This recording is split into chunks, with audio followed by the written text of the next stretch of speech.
에베소서 1장 15절로 19절 지금 다 같이 한 목소리로 봉독하시겠습니다. 이를 인하여 주 예수 안에서 너희 믿음과 믿는 성도를 향한 사랑을 나도 듣고 너희를 인하여 감사하기를 마지 아니하고 내가 기도할 때에 너희를 말하노라. 우리 주 예수 그리스도의 하나님 영광의 아버지께서 지혜와 계시의 정신을 너희에게 주사 하나님을 알게 하시고 너희의 마음 눈을 밝히사 그의 부르심의 소망이 무엇이며 공도 안에서 기업의 영광의 풍성이 무엇이며 그의 힘의 강력으로 역사하심을 따라 믿는 우리에게 베푸시는 능력의 지극히 크심이 어떠한 것을 우리 알게 하시기를 구하노라. 아멘. 오늘 우리는 에베소서를 지금 공부하고 있습니다. 오늘 에베소 강해 지금 세 번째 강해가 됩니다. 오늘 본문 가운데 보시는 바와 같이 기도문이 있습니다. 가끔 우리는 그런 생각을 합니다. 바울이 어째서 이렇게 그게 편지 중에 기도문을 썼는가 하는 생각입니다. 그 점을 깊이 생각해야 합니다. 기도는 하나님께 하는 겁니다. 그런데 내가 이렇게 기도하노라. 그 하나님 앞에 늘 기도한 그 반복되는 그 기도의 내용을 그 편지 중에 쓰고 있습니다. 그 깊은 의도가 어디에 있는가를 우리 생각해야 됩니다. 무엇보다도 중요한 것은 기독교인이라는 게 뭡니까? 하고 물으면 저는 그렇게 말하고 싶습니다. 기도하는 사람이 그리스도인입니다. 또 신앙생활이 뭐냐 하고 묻는다면 그에 대한 대답도 기도생활 이렇게 말하고 싶습니다. 우리는 종종 신앙생활을 윤리생활, 사회생활, 도덕생활에다 기준을 두고 평가하려고 할 때가 많아요. 그것은 아닙니다. 그래서 가끔 의의가 없는 이야기를 들을 수가 있어요. 어떤 때 신방을 갔는데 말입니다. 부인은 교회에 나와서 열심히 봉사하고 있지만은 남편은 교회를 안 나오고 부인은 교회에 나오는 지가 벌써 오래됐는데 여전히 남편은 안 나와요. 그래서 신방 갔던 길에 제가 안 밖에요. 남편이 교회 나올 때가 돼 갑니까? 남편 보고 교회에 나오자고 예수 믿읍시다라고 말해 보셨습니까? 이렇게 다구쳐 물었거든요. 했더니 이 여집사님 하는 말이 이렇습니다. 제 남편은요, 예수는 안 믿어도 예수 믿는 사람보다 나아요. 자, 이 여집사가 이거 제대로 된 거예요. 이 사람이 생각하는 예수 믿는다는 게 도대체 뭐예요? 남의 돈 떼먹지 않고, 사기치지 않고, 또 술주정 안 하고, 모든 사람 앞에 정직하게, 번듯하게 살면, 그거 괜찮은 거 아니냐? 이런 생각이거든요. 그래서 내가 생각했어요. 이 생각이 저 모양이니까 제 남편을 인도하지 못하지. 안 그래요? 도대체 예수 믿는다는 게 뭐예요? 정직하게 사는 거? 착한 일 하는 거? 그거 아니에요. 물론 착한 일도 해야지 하지만은 그렇다고 해서 그가 길은 아니에요. 예수 믿는다는 것은 하나님과 나와의 수직적 관계입니다. 종말적 관계입니다. 그러니까 쉽게 말해서 예수 믿는다는 것은 기도하는 사람이에요. 그리고 기도의 문이 열려 있는 사람이에요. 기도의 응답을 들으면서 사는 사람이에요. 그 사람이 예수 믿는 사람이에요. 그러니까 하나님과의 바른 관계, 마치 루터의 말대로 말하면 right relationship with God, 하나님과의 바른 관계, 그것이 믿음이에요. 그것이 신앙이고 그것이 신앙생활이옵시다. 그 다음에 이로 인하여 결과적으로 선하기도 하고 착하기도 하고 정직하기도 하고, 그건 그 다음 얘기지. 그 자체가 신앙생활은 아니에요. 신앙생활은 역시 기도예요. 기도생활. 또 잘 믿는다는 게 뭐냐 하고 묻는다면 또 마찬가지. 바른 자세로 기도하는 사람이요. 기도의 자세가 바로 되는 것이요. 예수님께서 하신 말씀을 한번 들어보세요. 주님 말씀하시기를 너희가 기도할 때에 이방 사람들처럼 중언부언하지 마라. 이거 보면 이방 사람도 기도하거든요. 나름대로 중얼중얼하거든요. 이건 이방 사람들처럼 하지 마라. 이방 사람들은 이런 것을 구하지만은 너희는 그런 거 구하지 마라. 무엇을 입을까, 무엇을 마실까. 그거 다 이방 사람들이 구하는 건데 그런 정도로서는 내 제자가 아니다. 그거 예수 믿는 사람 아니다. 적어도 무엇을 마실까, 무엇을 마실까, 뭐 돈 주세요, 학비 주세요, 뭐 병 고쳐 주세요. 이 정도 수준이라면 예수님께서 평가한다면 넌 아직도 예수 안 믿는 사람. 그걸 우리가 알아야 돼요. 그러니까 기도의 자세, 기도의 수준, 기도의 격, 그것이 바로 그 사람의 신앙의 수준을 평가하는 것이에요. 그걸 잊지 말아야 합니다. 그러니까 예수님께서 성전에 올라가 말씀하실 때에도 마음에 기도하는 집이다 그랬어요. 이 성전은 기도하는 집이에요. 이 성전을 통해서 우리는 이 성전 안에서 하나님께 기도하는 것이에요. 그래서 이 기도 자세가 바로 되고 저는 그 생각을 해요. 가장 잘 믿는 사람은 기도의 행복을 느끼는 사람, 기도의 맛을 본 사람, 기도하고는 못 사는 사람, 이 사람이 기독교인이에요. 참 제가 실망하는 것은 어떤 때 세례문답을 해보면 세례문답하면서 기도가 뭡니까? 그러면 세례문답집에 있는 대로 기도는 하나님과의 대화입니다. 기도는 몇 번 합니까? 3번 합니다. 언제 합니까? 식사할 때 합니다. 그랬는데 농담으로 식사 2번 하면 어떻게 해요? 2번 하지. 그래요. 이 사람이 이게 교인이요 이게?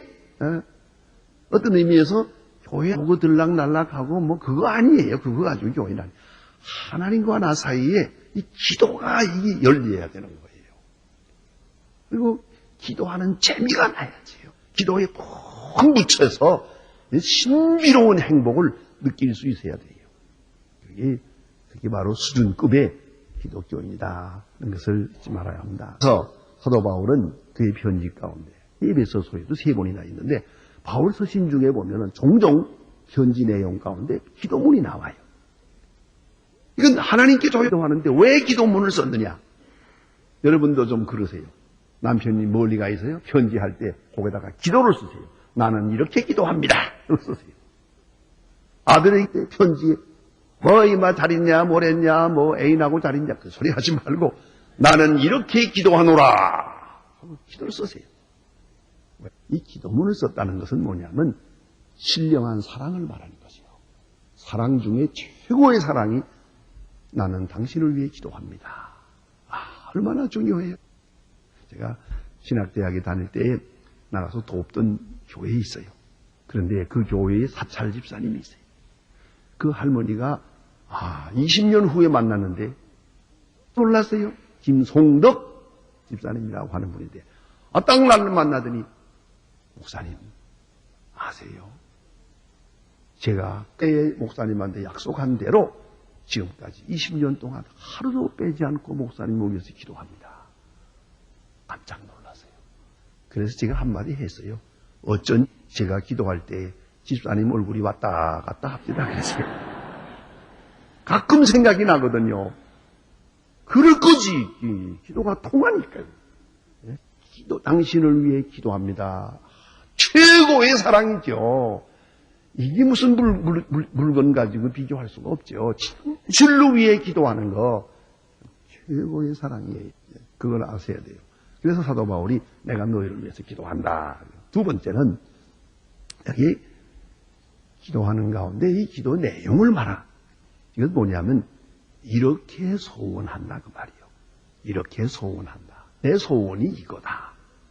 그러니까 내가 이렇게 기도하니까 너희도 이렇게 기도라 그거예요. 그렇잖아요. 내가 기도하는 내용과 너희들이 힘쓰는 내용하고 정반대가 되면 안 되죠. 같은 방향으로. 그래서 이것이 내 소원이니까 너희들도 이렇게 이런 방향으로 힘쓰며 살아가길 바란다. 또 하나는 좀 더 중요한 문제가 있어요. 기도가 하나 되길 바라는 거예요. 내 기도와 너희 기도가 하나가 되길 바라요. 여러분 가정에서도 보세요. 전에 가끔 보면 그런 경우가 좀 있어요. 저희 집에도 좀 그런 게 있었어요. 제가 자랄 때 우리 어머니는 무조건 목사가 돼야 된다 그랬어요. 우리 아버지는 날 들어 기술자가 되라고 그랬어요.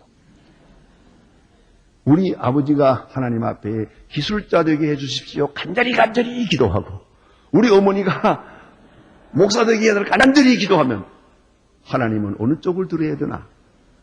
이런 때에 미국 사람들은 농담을 잘해요. 신앙생활 속에도. 이런 때 뭐라고 하는지 아세요? 하나님의 비서가 일제 올리기가 힘들대. 어느 쪽을 올려야 되노?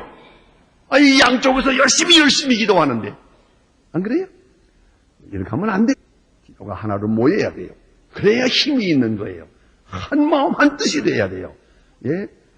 아버지 기도, 어머니 기도, 아들의 기도, 딸의 기도가 하나가 돼야지. 이 따로따로 밤새워 가면서 간절히 해봐야 안 돼. 그건 안 되는 거라고. 그걸 아셔야 돼요. 어느 쪽을 들어요? 다 안 들어 죽고 말지까지. 이건 안 되는 거라고요. 그러니까 사도 바울이 말하니까 내가 너희를 위해서 이렇게 기도한다. 그런 거로 너희도 이렇게 기도하라.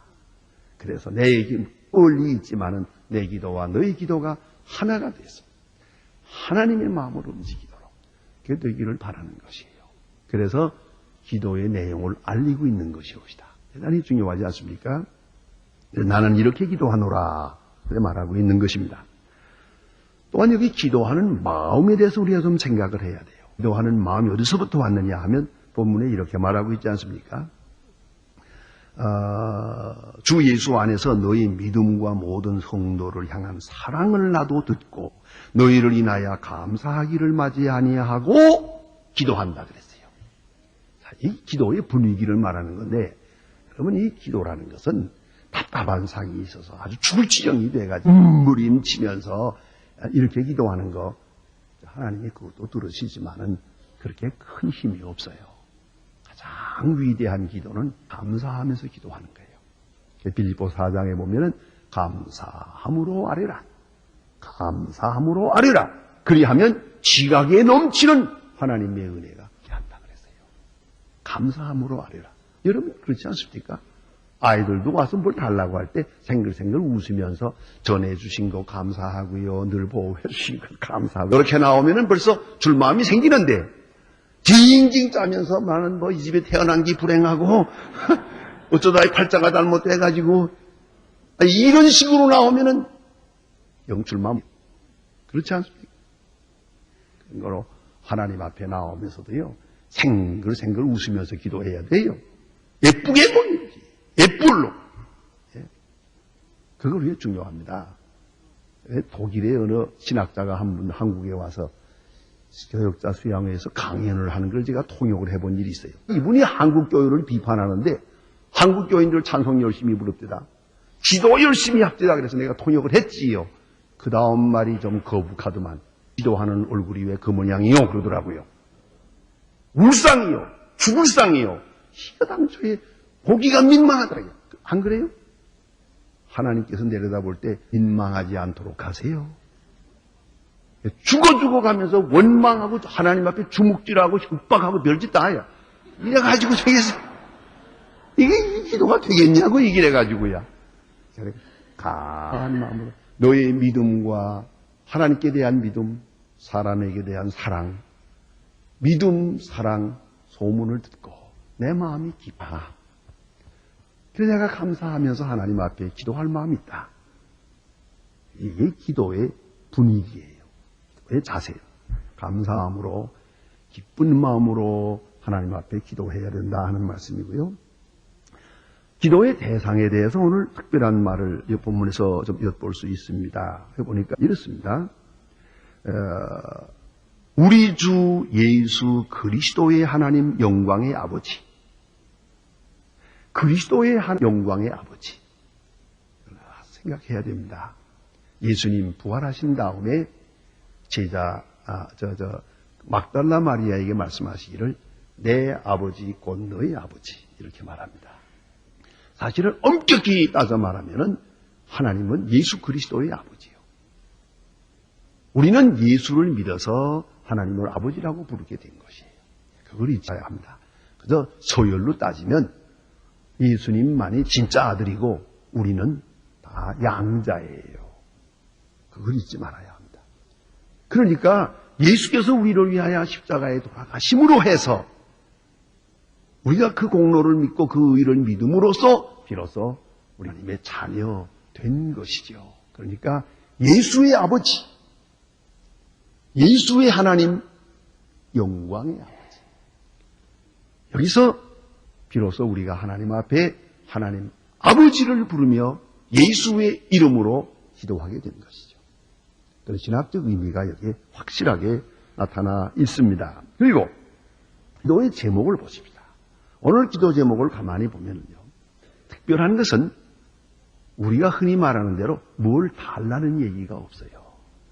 또 이렇게 해주세요라는 것도 없어요. 그런 물리적인 것도 없고 환경적인 게 없어요. 이 환경을 바꿔주세요. 나 이거 못마땅합니다. 이 세상을 좀 바꿔주세요. 그런 얘기가 없어요. 오늘 본문의 특별한 것은요, 세상을 바꿔주세요라는 말이 없고 내 마음을 바꿔주세요 이렇게 나와요. 이걸 잊지 말아야 돼요. 우린 기도 제목이 언제나 세상이에요.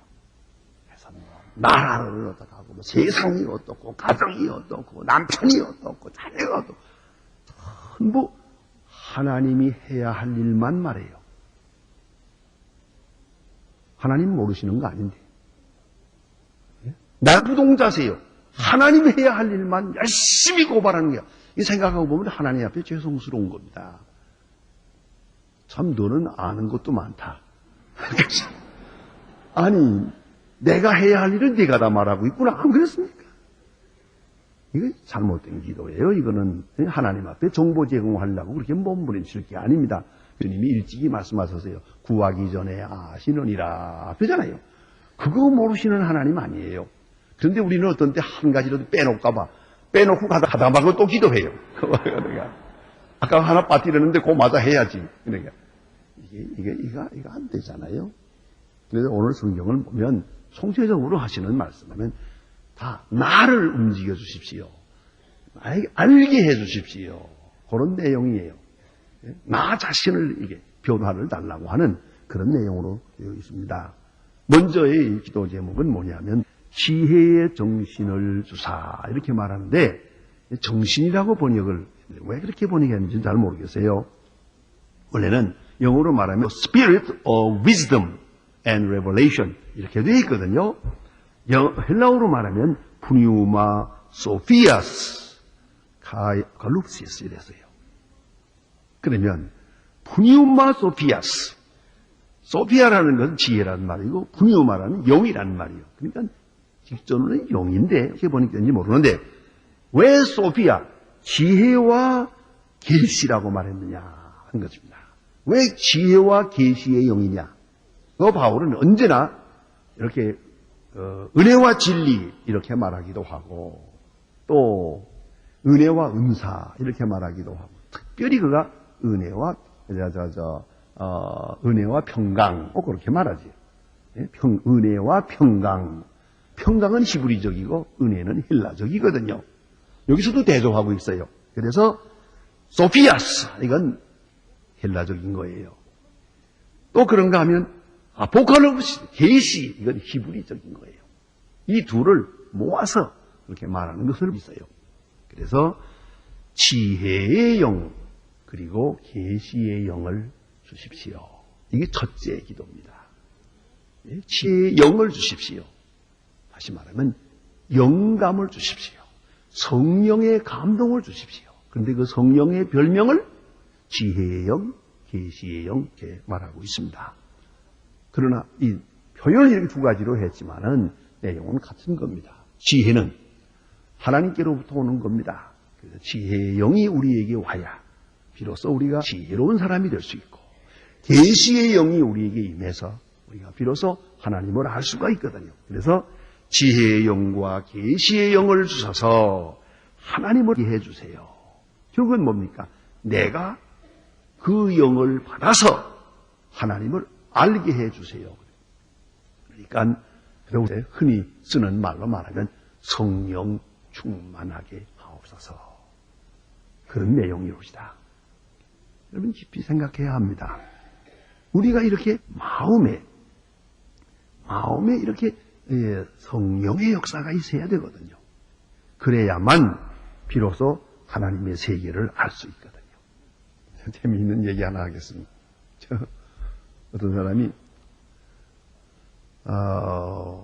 호두빵 만드는 집에 앞에 앉아서 호두빵을 사 먹었어요. 호두빵을 몇 개를 먹어봐도 호두빵 안에 호두가 없어요. 아무리 씹어봐도 호두 부스러기도 없어. 그래서 여보 주인, 이거 호두빵이라고 그러는데 이거 호두가 없잖아. 호두 그림자도 없잖아. 그러니까 이 사람 대답이 더 재미있어요. 붕어빵 붕어 있어? 그 명답이야. 그렇죠? 그런데 그러나 분명한 것은 그리스도인 속에는 성령이 있어야 돼요. 그 붕어빵하고는 달라. 그건 아니라고요. 로마서 8장에 분명히 말씀합니다. 그리스도인이 없으면 그리스도의 사람이 아니다 그랬어요. 확실하게 말했어요. 그리스도의 영이 없으면 그리스도의 사람이 아니다. 우리가 그리스도에 대한 지식이 많고 그리스도에 대해서 많이 알았다 하더라도 소용없어요. 영이 감동을 할 때만이 비로소 그리스도인이요. 그러니까 사도행전적 기독교인이라는 것은 성령에 이끌리어 사는 사람이죠. 성령 받은 사람이 곧 그리스도인이요. 그래서 사도 바울은 말합니다. 계시의 영을 주어서 하나님을 알게 해 주십시오. 이렇게 기도하고 있는 겁니다. 얼마나 참 귀한 기도인지 모릅니다. 하나님을 알게 해 주십시오. 하나님을 알면 이 모든 문제가 해결이 됩니다. 종교개혁자 칼빈은 말합니다. 하나님에 대한 지식이 없이는 나 자신에 대한 지식이 없다. 그렇게 말합니다. 유명한 말입니다. 그게 한 챕터를 설명합니다. 사실 그래요. 하나님을 알 때 비로소 나를 아는 거예요. 예? 하나님을 알고야 나를 알게 돼 있어요. 하나님을 모르면 나를 몰라요. 나라는 존재, 이 피조물 존재의 의미를 모릅니다. 그래서 왜 공산주의자들 이런 사람 다 그러잖아요. 제가 이 공산주의가 무너진 다음에 바로 헝가리에 갔을 때 거기에 있는 주교가 그런 말을 들었어요. 거기에 비숍이 그런 말 하대요. 공산주의자들이 하나님을 부인하고 보니까 인간이 인간됨을 부인하고 말더라요. 그것을 경험했습니다. 그래요. 하나님을 부인하고 나니까 사람이 그만 동물이 돼버려요. 사람이 물건이 돼버리고 말더라고요. 악마가 돼버려요. 그래서 우리는 이렇게 모든 면에서 어려워졌습니다 하는 것을 고백하는 것을 보았습니다. 그런 거로 계시의 영을 주어서 날마다 하나님께 해주세요. 더 밝게 알게 해주세요. 그리할 때 나도 알고 세상도 알고 내가 해야 할 일도 알고 알게 될 것이니까요. 또 하나, 두 번째 기도 제목은 뭐냐면 마음 눈을 밝혀주십시오 그랬어요. 여기서 꼭 깨달아야 할 것이 있습니다. 마음 눈을 밝혀주십시오 그랬지 열어주십시오 그러지 않았어요. 여러분, 이건 인식론의 문제인데요. 철학에서 하는 말인데 보세요. 사람이 본다 할 때 우리는 보는 건 눈을 뜨면 보는 거죠. 눈을 감으면 못 봐요. 눈 뜬다고 보나요? 또 있어요. 빛이 있어야 보죠. 빛이 없으면 못 봐요. 제가 가끔 이게 뭔가요? 카메라로 사진을 찍게 됩니다만 사진 찍는 데 있어서 제일 중요한 게 빛이에요. 더구나 이 적절한 빛이 없으면 아무리 좋은 카메라도 소용없어요. 아무리 훌륭한 카메라, 좋은 렌즈라도 빛이 들어오지 않으면 안 되는 거예요. 좋은 빛을 만나야 좋은 색의 카메라, 저걸 찍을 수 있어요. 바로 얼마 전에 제가 지나가던 길에 나야가라 폭포에 사실은 번째 갔는데 한번 들렀어요. 갈 때는 제가 마음에 이번에 가서 멋진 사진을 찍어 오겠다고 갔는데, 글쎄. 간 그날 오후에 해더라고요. 찍을까 말까 하다가 내일 찍지 하고 미뤘는데 이틀 동안 내내 비가 오잖아요. 그 비 오는 데서는 이건 좋은 걸 찍을 수가 없어요. 이건 빛이에요. 이거는 빛인데 우리 눈이 아무리 밝아도 이게 중요한 거예요. 객관적으로 주어지는 빛이 없으면은 못 보는 거예요. 아무것도 보는 거예요. 그러니까 눈을 뜬다는 건 주관적인 것이고 빛이 비쳐야 한다는 건 객관적인 것이거든요. 그래서 마음 눈을 밝혀주십시오. 빛을 비춰주십시오. Enlightenment.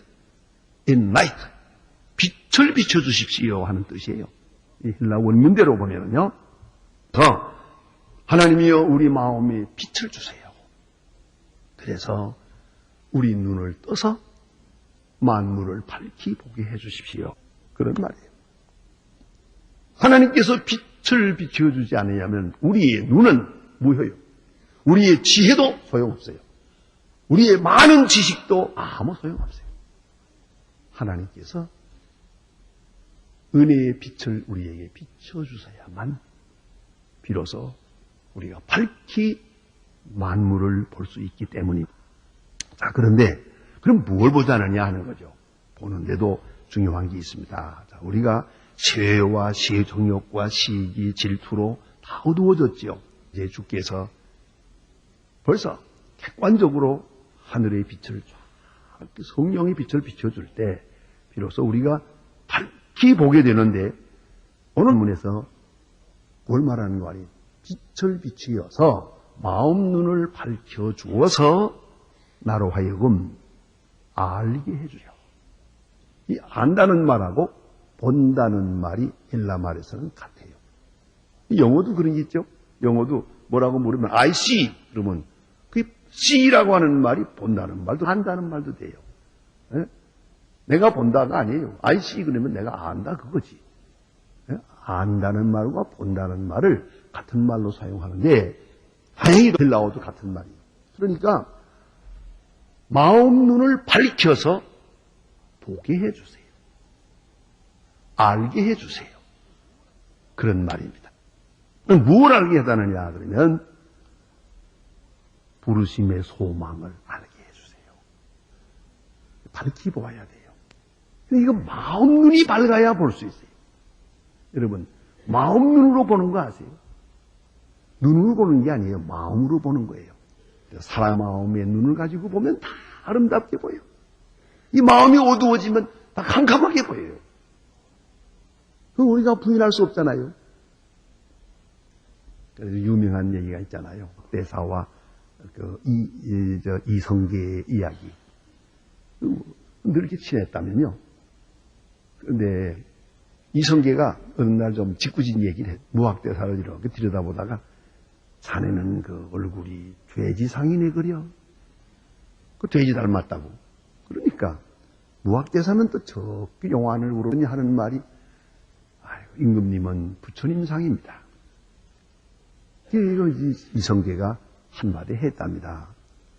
아니 나는 자네들어 아무리 임금 신하 사이에 농담이지만은 돼지 같다고 했는데 자네는 어째서 날들어 부처님 같다고 하는가?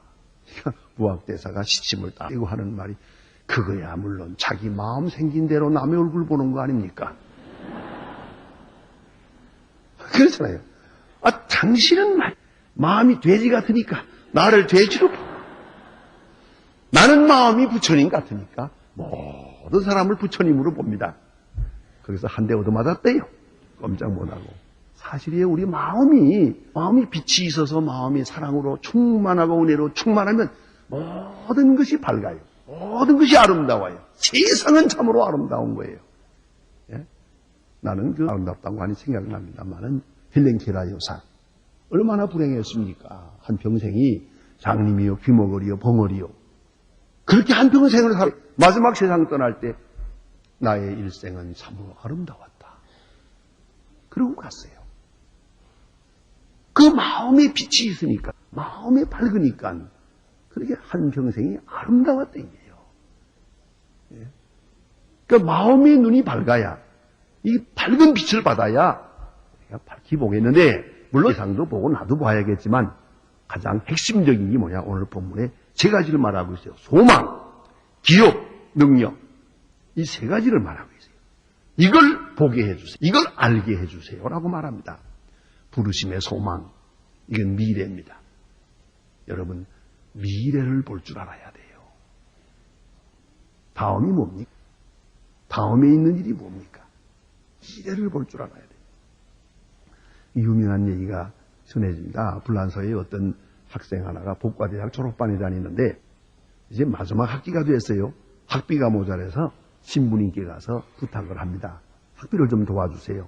그러니까 마침 어떤 사람이 좋은 일에 쓰라고 갖다 줬는데 자네를 위해서 보내준 거구만. 그냥 뜻밖의 돈 한 줌을 그냥 돈대리 주어서 딱 주는 거예요. 갖다가 공부하라. 너무 급하게 소원이 이루어져가지고 당황하고 있는데 가지고 가라고. 감사합니다. 그리고 분박 끝났었는데 잠깐만 보라고. 예. 자네 그거 뭘 할 건가? 물다가 등록금 내야죠. 그리고 뭘 할 건가? 공부해야죠. 공부해서 뭘 할 건가? 그때 after that. 그러니까 법과대학을 마치겠습니다. 다음은 그 다음에 변호사가 되겠습니다. 그 다음은 불쌍한 사람들을 위해서 열심히 변호하겠습니다. 그 다음은 장가가겠습니다. 돈 벌겠습니다. 그 다음은 할 말이 없어요. 그러니까 신부가 끌끌 웃으면서 그 다음은 내가 말하지. 자네도 죽어야 되네. 가봐. 이걸 가지고 나오는데 그 다음은 자꾸 귀에 들리는 거예요. 다 사실이요. 그 다음은. 그래서 그는 돈을 내던지고 수도원에 들어갑니다. 수도사가 되고 그가 세상 떠난 다음에 그 비석에다가 그의 좌우명을 썼어요. 그 다음. 여러분 생각해 보세요. 그 다음 뻔한 거 아닙니까? 이걸 볼 줄 알아야 돼요. 지금 젊은 사람들이 철다거리 없는 짓을 한 거죠. 뻔한 거예요. 요새 그 공부 안 하는 아이들도 보세요. 그 다음을 몰라서 그래요. 저렇게 되면 저거 얼마 있다가 울잖아요. 기가 막히잖아요. 가슴을 쳐도 도리가 없잖아요. 얼마나 불쌍해요. 그 다음. 부르심의 소망. 약속된 미래. 결정적 약속된 미래. 이걸 보아야지요. 이것만 보여지면 문제가 없어요. 어려울 것이 아무것도 없다. 그러니까 뭐 복잡한 문제가 많은 것 같으나 이 미래에 대한 소망을 바로 쳐다보지 못하기 때문에 시시한 것에 매여서 어불구야단하는 거예요. 별것도 아닌 거 가지고. 또 두 번째는 기업. 이것은 하나님께서 우리에게 주시는 영광의 기업입니다. 그 풍성한 것. 자, 이제 스데반을 보세요. 그는 돌에 맞아 죽습니다. 하늘의 기업을 바라봅니다. 한나라를 바라보고 그리스도를 바라보고 나니까 얼굴이 천사와 같이 되잖아요. 돌에 맞아 죽으면서도. 이스라엘 백성이 광야에서 왜 문제가 됐느냐? 그들에게 주어진 법의 땅을 바라보지 못했기 때문이요. 그걸 똑바로 바라보고 눈앞에 환히 바라보고 살면은 오늘 좀 고생된다고 해서 문제될 게 없잖아요. 영광의 이걸 바라보는 눈을 가지고 있어야 돼요. 또 있어요. 능력. 어떤 능력이냐면 그리스도의 힘의 강력, 그리스도께 능력이 있어요. 그리스도께 강력한 능력이 있고 그 역사하심을 따라 믿는 우리에게 베푸시는 능력, 그리스도의 능력, 엄청난 능력, 그 능력이 우리에게 베풀어 주시는 능력이 있어요. 예수님의 능력, 그 베푸는 능력을 따라서 제자들이 능력함이 됐어요. 또 우리도 능력, 예수를 믿어서 죄를 이기고 사망을 이기고 나를 이기고 사탄을 이기고 세상을 이기고 그런 간증을 가지고 살아야 돼요. 능력이죠. 위대한 능력이 있어요. 그것으로도 비교할 수 없는 능력이 그리스도로부터 우리에게 주어져 있단 말이에요. 이거를 알아야죠. 내게 주어진 능력을 내가 알고 있어야 돼요.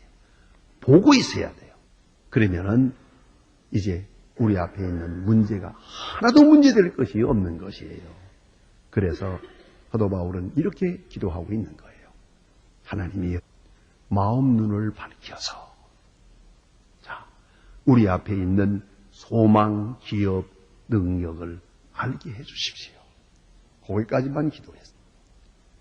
이것만 되면 나머지 문제는 아무것도 없으니까. 우리도 같은 마음으로 기도해야 한다는 걸 잊지 마십니다. 기도하십니다.